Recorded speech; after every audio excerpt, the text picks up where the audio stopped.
আজকের এই আলোচনায় আমরা ঈমান ভঙ্গ হওয়ার উলামায়ে কেরাম মৌলিক কারণগুলো থেকে 10টি কারণ বের করেছেন। এই 10টি কারণ ইনশাআল্লাহ আমরা 10টি কারণ আজকে শুনবো না, শুধু মুখস্থ ঠোঁটস্থ করে নিব। একদম 10টি কারণ নিয়ে আজকে আলোচনা হবে ইনশাআল্লাহ। ঈমানের মাথা ব্যথা আমাদের নাই। রাসূল বলেছেন, عن أبي هريرة رضي الله تعالى عنه أن رسول الله صلى الله عليه وسلم قال হযরত আবু হুরায়রা রাদিয়াল্লাহু তাআলা আনহু থেকে বর্ণিত মুসলিম শরীফের হাদিস, আল্লাহর নবী বলেছেন, বাদিরু বিল আমাল ফিতনাতান কাফিতাইল লাইলিল মুসলিম। অন্ধকার রাতের টুকরোগুলো যেভাবে একের পর এক আসতে থাকে, এই ঈমান টুকরোগুলোর মতো ফিতনা সমূহ আসার পূর্বেই নেকির কাজ দ্রুত করে নাও। ইউসবিহুর রাজুলু মুমিনান ওয়া ইউমসি কাফিরান ওয়া ইউমসি মুমিনান ওয়া ইউসবিহু কাফিরান।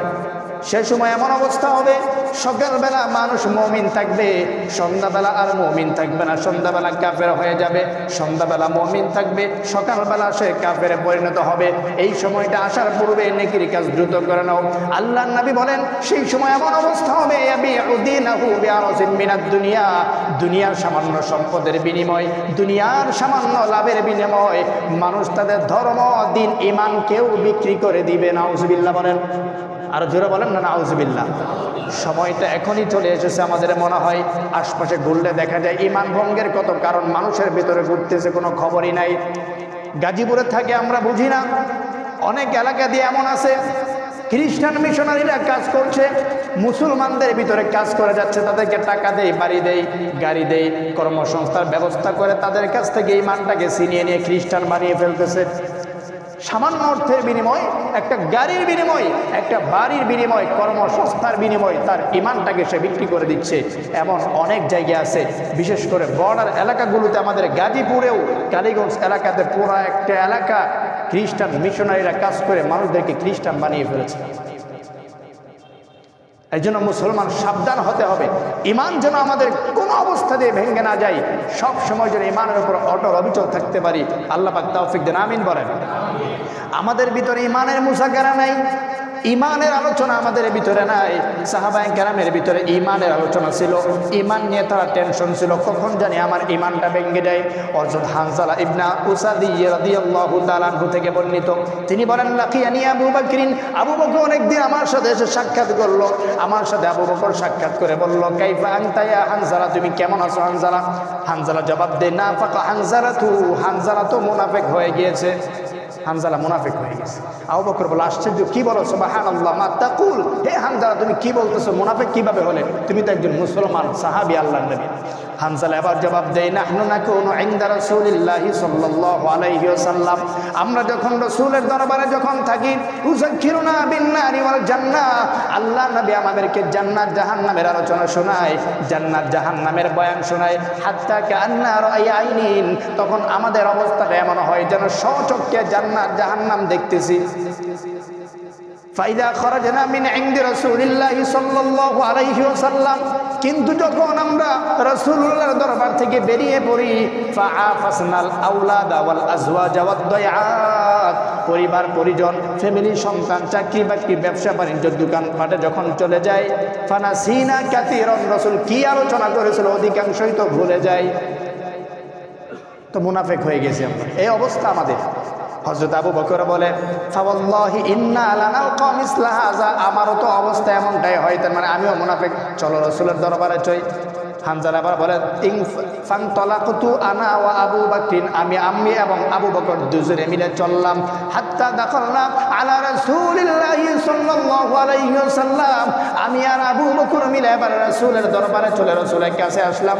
এসে বললাম, হানজালা বলতেছেন, এবার রাসূলের কাছে আমরা গেলাম। যাওয়ার পর আমি হানজালা বললাম, ইয়া রাসূলুল্লাহ, নাফাকা হানজালা, হানজালা তো মুনাফিক হয়ে গেছে। রাসূল বলে, মা যাকা, বলছো কি এটা? কেন মুনাফিক হলেন?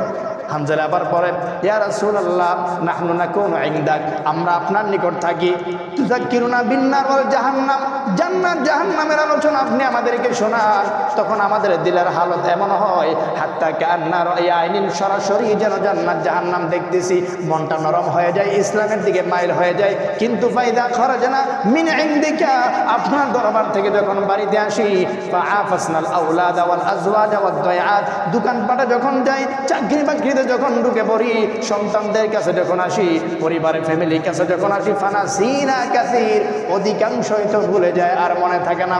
আল্লাহর নবী বলেন, হানজালা টেনশন করো না, ফাওয়াল্লাযী নাফসি বিয়াদিহি, যার হাতে আমার প্রাণ, আমি তার অসত্তার কসম করে বলছি, ইনলাউ তাকু তাদুমুনা আলা মা তাকুনুনা ইনদি ওয়া ফি যিকরি, যিকিরে থাকা অবস্থায়, ধ্যানে থাকা অবস্থায়, আর আমি রাসূলের কাছে থাকা অবস্থায় তোমাদের দিলের যে হালত থাকে, এটা যদি সব সময় থাকতো, ফাসাফাহাতুমুল মালাইকা, তাহলে ফেরেশতারা আলা ফুরুশিকুম ওয়া ফি তুরুকিকুম, তোমাদের বাড়িতে এসে তোমাদের রাস্তাঘাটে যখন চলাফেরা করবে, সেই সময় ফেরেশতারা এসে তোমাদের সাথে মুসাফা করবে।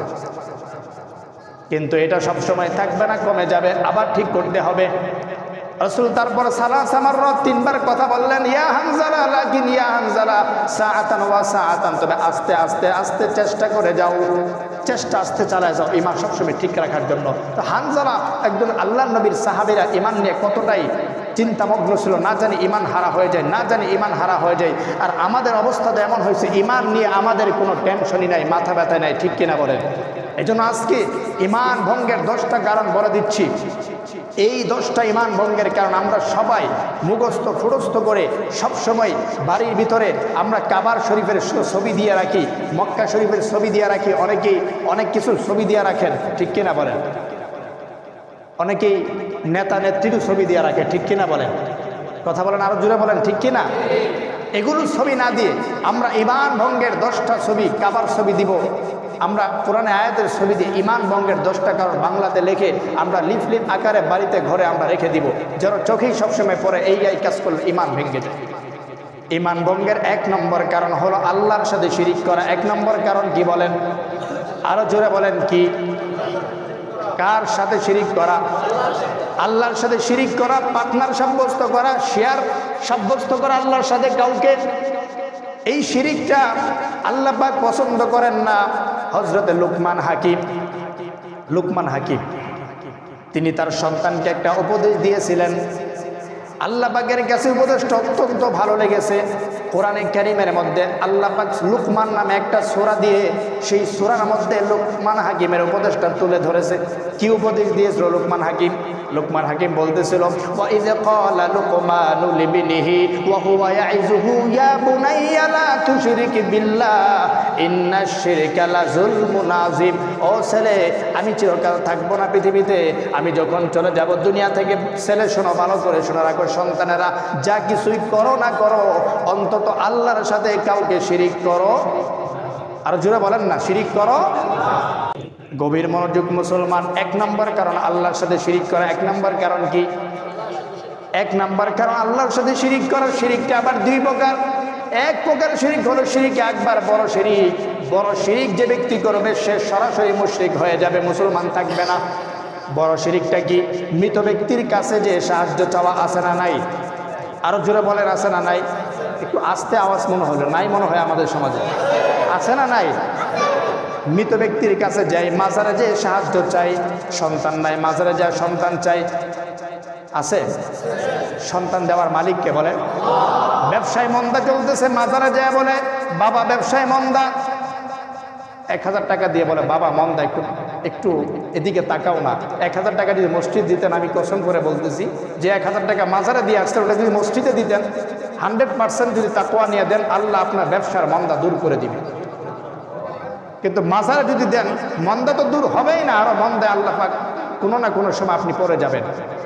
1 নম্বর শিরক, মৃত ব্যক্তির কাছে যে কোনো কিছু চাওয়া, প্রার্থনা করা। মাজারে যারা যান তারা মুশরিকের কাতারে চলে যাবে, কারণ শিরিক করতেছে আকবার, শিরিক আকবার করতেছে তারা।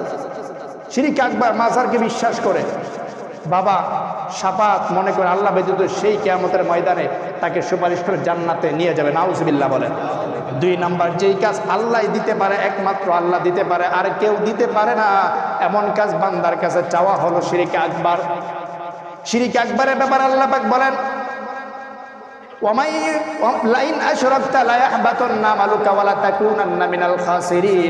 বান্দা এদিকে গভীর মনোযোগ গভীর দিতে হবে। বান্দা আল্লাহ পাক বলেন, লা ইন আশরাকতা লা ইয়াহবাতান্না, তুমি যখন শিরিক করবে আমালুকা ওয়ালা তাকুনান্না, তোমার যে আমল তুমি করেছো শিরকে আকবার করার সাথে সাথেই সব আমল বরবাদ হয়ে যাবে, একটা আমলও থাকবে না। যত নামাজ পড়েছো, যত দান করেছো, যত সদকা করেছো, শিরকে আকবার যখন তুমি করবা তোমার আমলগুলো থেকে, তোমার আমলনামা থেকে ওই আমলগুলো শূন্য হয়ে যাবে। শিরকে আকবার রাসূল হাদিসের মধ্যে বলেন, মান লাকিয়ানি, আল্লাহ পাক বলেছেন হযরত আবু যর গিফারি থেকে বর্ণিত, মুসলিম শরীফের হাদিস। আল্লাহর নবী বলেন, আল্লাহ পাক বলতেছেন, মান লাকিয়ানি বিকরাবিল আরদি খাতিআতান, যে ব্যক্তি পৃথিবী পরিমাণ গুনাহ নিয়ে আমি আল্লাহর দরবারে উপস্থিত হবে, লা ইউশরিকু বি শাইআ, আর সেই গুনাহের সাথে শিরকের গুনাহ থাকবে না, লাকিতুহু বিমিসলিহা মাগফিরাতান, আমি ওই বান্দার সাথে সমপরিমাণ রহমত, দয়া, ক্ষমা নিয়ে উপস্থিত হয়ে যাব। বান্দা পৃথিবী পরিমাণ গুনাহ নিয়ে আসছে, কিন্তু শিরিকের গুনাহ সেখানে নাই, আমিও বান্দার কাছে সমপরিমাণ দয়ার মায়া নিয়ে বান্দার কাছে হাজির, বান্দাকে ক্ষমা করার জন্য। কিন্তু শিরিকের গুনাহ থাকলে আমি আল্লাহ হাজির হব না। ইন্নাল্লাহা লা ইয়াগফিরু আন ইউশরাকা বিহি ওয়া ইয়াগফিরু মা দুনা যালিকা লিমান ইয়াশা, বান্দা যত গুনাহ করেছো, নামাজ ছেড়ে দিয়েছো, মাঝে মাঝে নামাজ পড়ো নাই, যাকাত ফরজ হয়েছে তুমি দেও নাই, মাঝে মধ্যে মিস করেছো, বান্দা এই গুনাহটাও আমি 100 ক্ষমা করে দিব, আমার সাথে যদি শিরিক না করো। আর যদি বান্দা আমার সাথে শিরিক করো, শিরিকের গুনাহ আমি আল্লাহ সহজেই ক্ষমা করব না। এই জন্য শিরিক করবেন না তো আপনারা, শিরিক থেকে বেঁচে থাকবেন না ইনশাআল্লাহ। আল্লাহ তৌফিক দেন, আমিন বলেন। 1 নাম্বার শিরিকে আকবার। 2 নাম্বার হলো শিরিকে আসগার, ছোট শিরিক।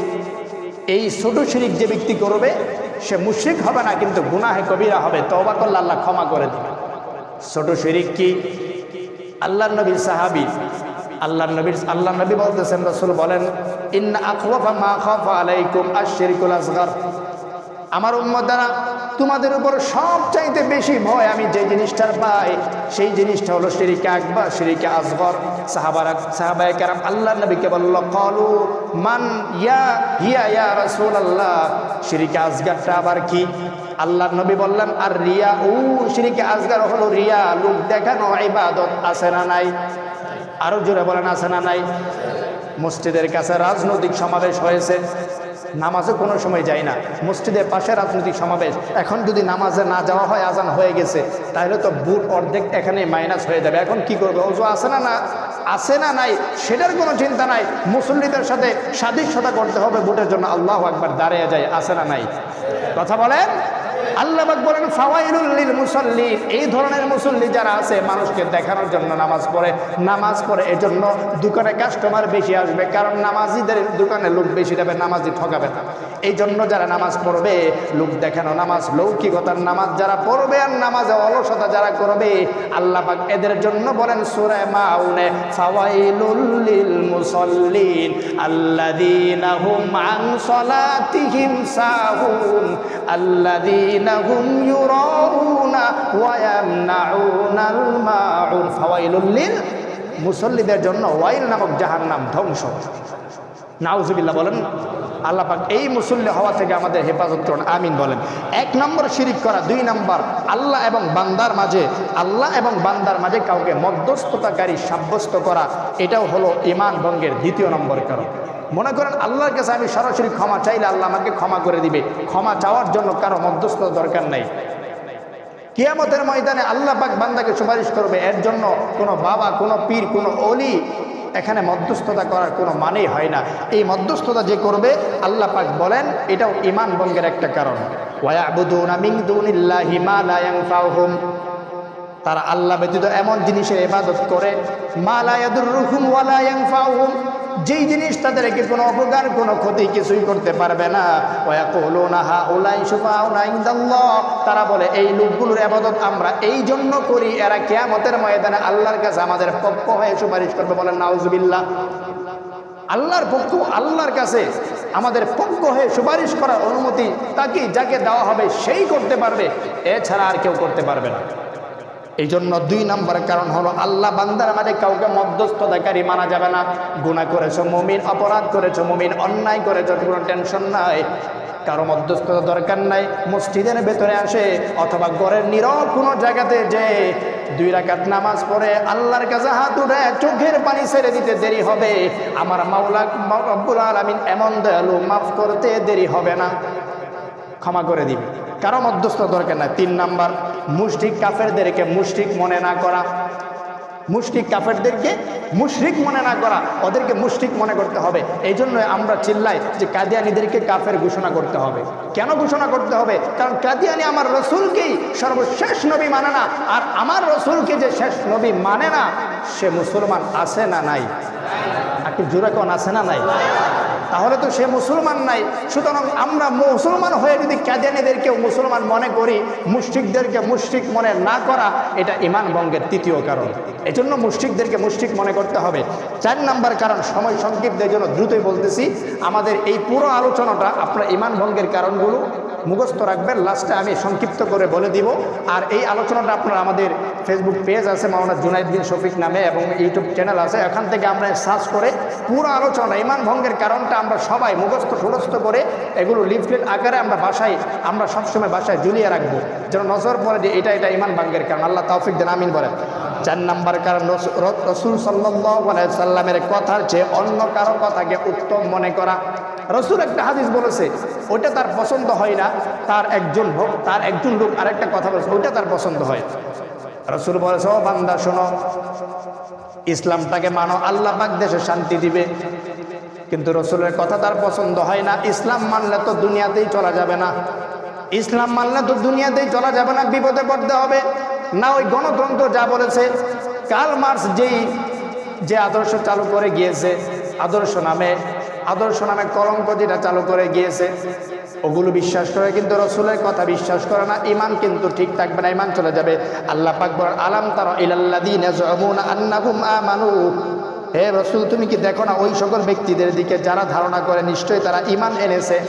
আপনার প্রতি যা অবতীর্ণ হয়েছে, আপনার পূর্ববর্তীদের নবীদের প্রতি যা অবতীর্ণ আমি করেছি, তার প্রতি ঈমান এনেছে ধারণা করে, কিন্তু তারা যখন বিচার প্রয়োজন হয়, বিচার যখন তাদের প্রয়োজন হয়, তখন শয়তানের কাছে যায় বিচার চাই, তখন আপনার কাছে আসে না, কারণ আপনি তো ইসলাম দিয়ে ফয়সালা করবেন। তখন অন্যজনের কাছে যায় বিচার চাই, মনে করেন সে আপনার থেকে ওই লোককে প্রাধান্য দিয়েছে, তার ঈমান নাই। 5 নম্বর কারণ, মুহাম্মদ সাল্লাল্লাহু আলাইহি সাল্লাম আনিত কোনো বিধানকে অপছন্দ করা। একটা হলো না মানা, আর একটা অপছন্দ করা, দুইটার মধ্যে পার্থক্য আছে। আপনি নামাজ পড়তে পারছেন না বিভিন্ন সমস্যার কারণে, আপনার হচ্ছে না, কিন্তু আর নামাজকে আপনি অপছন্দ করলেন, নামাজটা আল্লাহ হুদহুদি দিয়েছে, কোনো কাজ নাই, এটা করলে ঈমান থাকবে না, চলে যাবে। 5 নম্বর, দ্বীনের কোনো বিধান নিয়ে ঠাট্টা বিদ্রূপ করা, দ্বীনের কোনো বিধান নিয়ে ঠাট্টা বিদ্রূপ করা। 6 নম্বর, জাদু করা, ব্ল্যাক ম্যাজিক, জাদু, কুফুরি কালাম, এগুলো সমাজে আছে না নাই? আরো জোরে বলেন। এগুলো করলেও, বিশ্বাস করলেও কিন্তু ঈমান থাকবে না। রাসূলকেও জাদু করা হয়েছিল, এই ক্ষতিগ্রস্ত মানুষকে ক্ষতি করা হয়। 8 নম্বর, মুসলিমদের বিরুদ্ধে কাফেরদের সমর্থন ও সহযোগিতা করা। মুসলমানদের বিরুদ্ধে, মুসলমানদের সাথে বন্ধুত্ব না করে হিন্দুদের সাথে বন্ধুত্ব করা, কাফেরদের সাথে বন্ধুত্ব করা, এটা কিন্তু ঈমান ভঙ্গের একটা কারণ। সুতরাং রাষ্ট্র পর্যায়ে যদি আমরা যাই, বাংলাদেশের বন্ধুত্ব তার সাথেই হবে যে মুসলমান, ঠিক কিনা বলে? যে ব্যক্তি অমুসলিম দেশের ক্ষতি করতে চায়, এমন লোকদের সাথে আমাদের দেশের কোনো বন্ধুত্ব হতে পারে। 9 নম্বর, কাউকে দ্বীন শরীয়তের ঊর্ধ্বে মনে করা। 10 নম্বর, দ্বীন থেকে মুখ ফিরিয়ে নেওয়া। এখন সংক্ষিপ্তভাবে বলছি, আমরা সবাই কানগুলো খরগোশের মতো খোলা রেখে মনোযোগের সাথে শুনবে। 1 নম্বর, আল্লাহর সাথে কাউকে শিরিক করা। 2 নম্বর, আল্লাহ এবং বান্দার মাঝখানে কাউকে মধ্যস্থতা কাউকে সাব্যস্ত করা।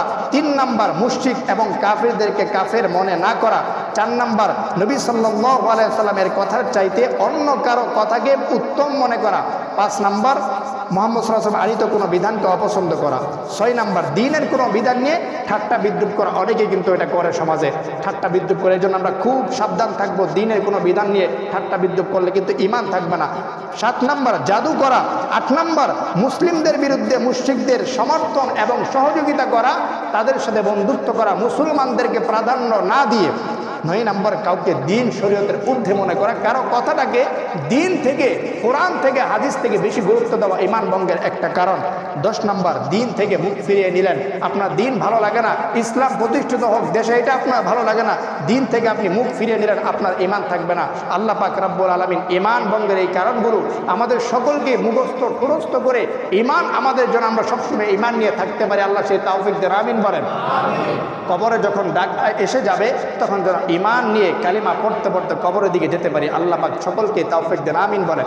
যে আলোচনা হলো সে আলোচনা হবার সর্বপ্রথম আমাকে, তারপর আপনাদের সকলকেই আমলে জিন্দেগি গড়ার তৌফিক দান করুন। সকলে বলেন আমিন।